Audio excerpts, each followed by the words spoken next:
Good afternoon. It's afternoon because, I had to represent the abused and misunderstood. I had an argument by Zoom in a case in arbitration that I'm involved in. So I'm glad to be out here. It's windy, but not as windy as it was. It's cold in low 30s. And I'm walking again on a road that's fairly flat so that I don't fall on my keister. Isn't that a Ronald Reagan term? See, I'm showing how bipartisan I can be. I think there are two major issues. There are others, but these two are pretty interesting and demanding and important. One is, of course, the pandemic. What do we do about it? And there are remarks all over the lot about whether Biden should have met and for what purpose with 10 Republicans. And I think the answer is pretty obvious.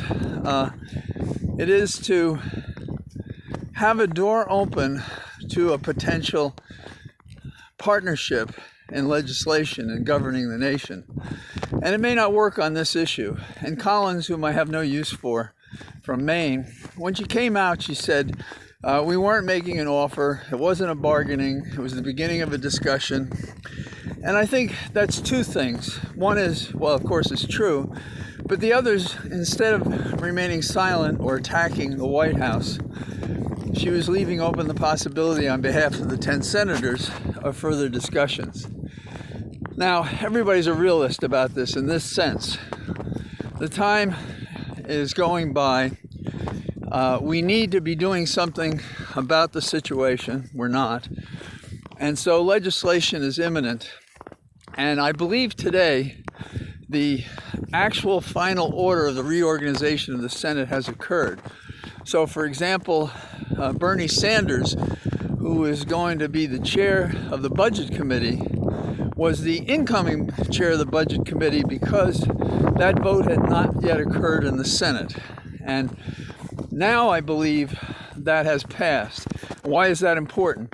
That's important because the Budget Committee in the Senate and the Budget Committee in the House are the two committees that will report out the bill that is the $1.9 trillion bill that Biden proposes. Now, could Republicans come aboard sometime between now and the end of that process? Yes, they can sign on to it and they can agree with the Democrats.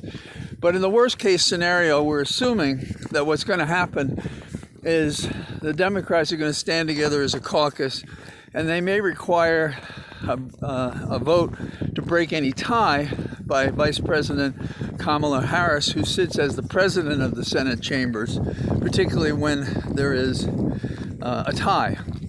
So I consider the fact that there are Republicans who want to leave the door open and want to govern a good sign.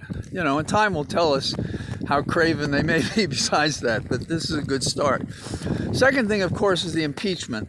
And the managers have put together a powerful statement. And if you haven't read the Washington Post story on the 77 days in which Trump planned and did what he did, you really should.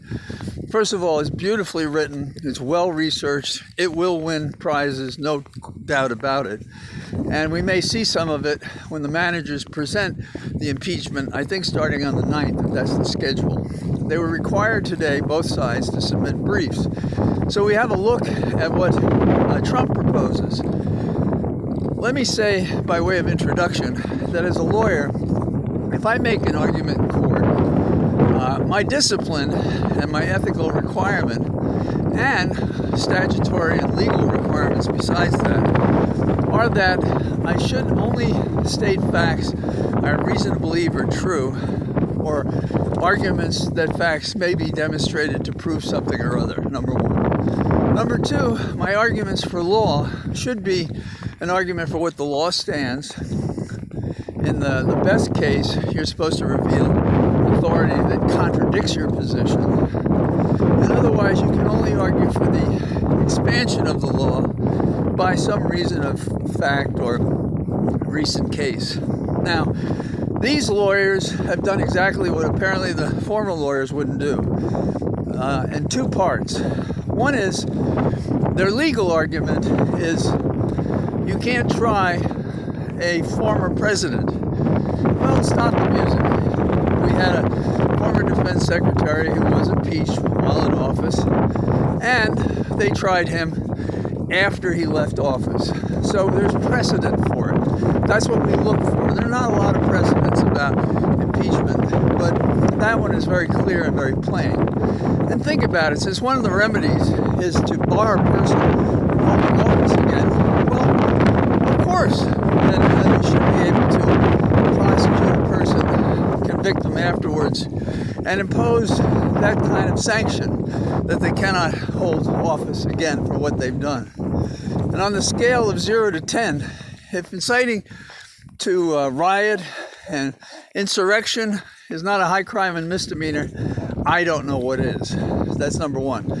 The second argument that Trump makes, which is kind of like an admission of guilt, is that he has these lawyers persisting in the view that the election was won by him. Come on. So there are two frivolous arguments. Why would they make them? They're making them for outside the Senate to, unfortunately, try to push this nation toward autocracy rather than democracy. It's unacceptable. These lawyers, I can't find words I can repeat that are low enough for the kind of counsel that would do this. What it does to the profession, what it does to the nation, what it means for good and faithful advocacy of points that matter, and particularly when it involves the very definition of America as a democracy, not an autocracy. Okay. I actually think my energy level is suited. I don't know that arguing this morning didn't make me feel more like this. So we have the same weak argument that's been made publicly. But you see what's happened. For example, one of the 10 congresspersons who voted for the impeachment resolution in the House, she's being skewered because of all the disinformation and all the yahoos out there and all the QAnon supporters. So this is a real thing that we're dealing with, and we have to find a way to walk and chew gum at the same time to protect the nation while also protecting the people in the course of this pandemic. So have a good day, and I'll talk to you tomorrow. Bye-bye.